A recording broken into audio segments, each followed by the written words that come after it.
गुरबत ते कुछ चीर घटा।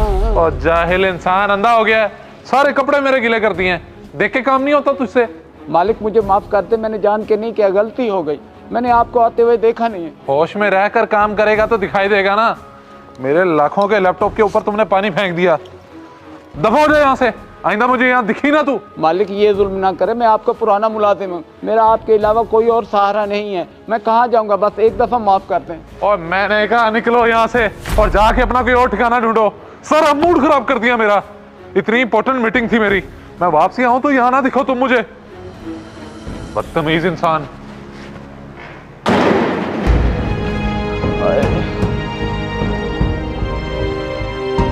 जाहिल इंसान।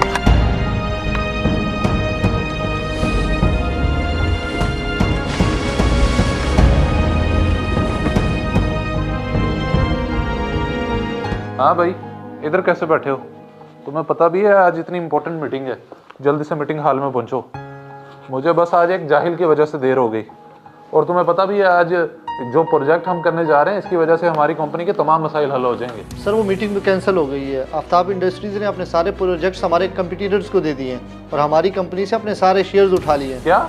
ऐसा कैसे हो सकता है? कल तक तो सब ठीक था, अब यूं अचानक?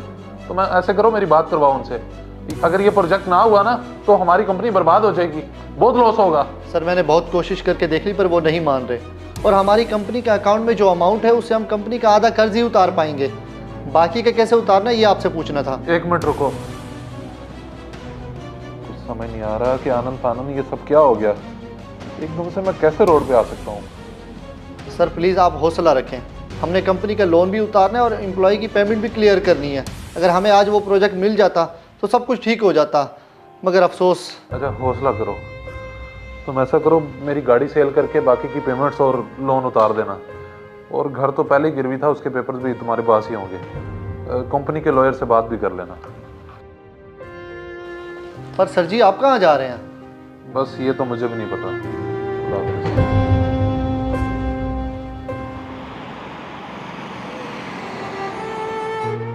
ये सब मेरे गलत फैसलों का नतीजा है। काश मैंने वो लोन ना उठाया होता तो आज मैं अर्श से फर्श पे ना आता।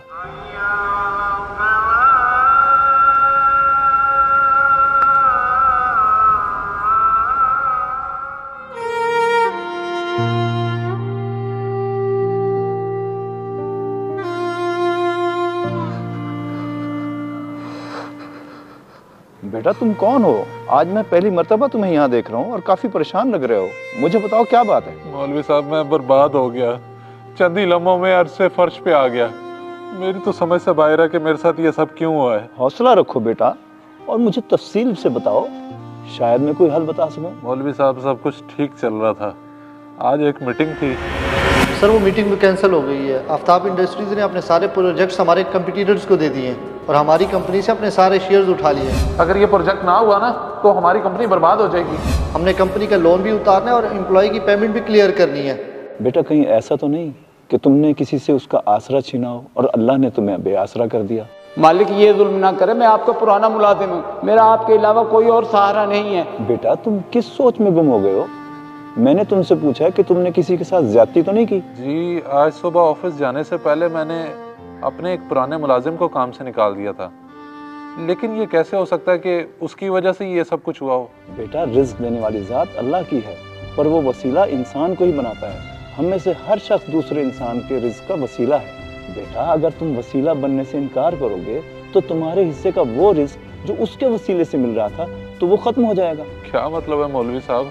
मैं आपकी बात समझा नहीं। मतलब ये कि वो लाखों करोड़ों रुपए उस मुलाजिम को चंद हजार देने की वजह से तुम्हें मिलते थे, जब तुमने उसका मुआवजा रोक दिया तो अल्लाह ने भी तुम्हारा रिस्क बंद कर दिया। बेहतर ये है कि उस मुलाजिम को ढूंढो और उससे माफी मांगो, हो सकता है कि तुम्हारे मामलात सुधर जाएं।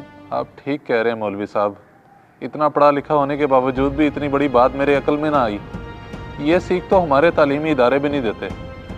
आपने ठीक कहा है कि मैंने उसके साथ ज्यादती की और मेरे साथ ये सब हुआ, लेकिन अब मुझे अपने मामलात की फिक्र नहीं है। बस मैं उससे मिलूंगा और उससे माफ़ी मांगूंगा, और मुझे पूरा यकीन है वो अभी भी मेरे घर के आसपास ही होगा। अल्लाह तुम्हें खुश रखे बेटा। अब नमाज का वक्त हो गया है, नमाज पढ़ो और फिर नमाज पढ़ के जल्दी से जाके उसको ढूंढो।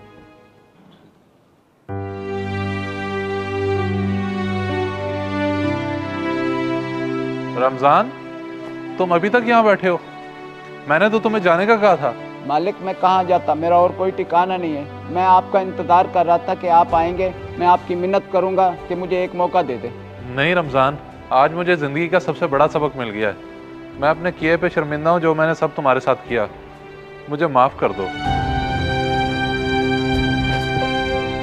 मालिक आप क्यों माफ़ी मांग रहे हैं? गलती तो मुझसे हुई थी। गलती जिसकी थी उसको सज़ा भी मिल गई है, बस तुम मुझे माफ़ कर दो।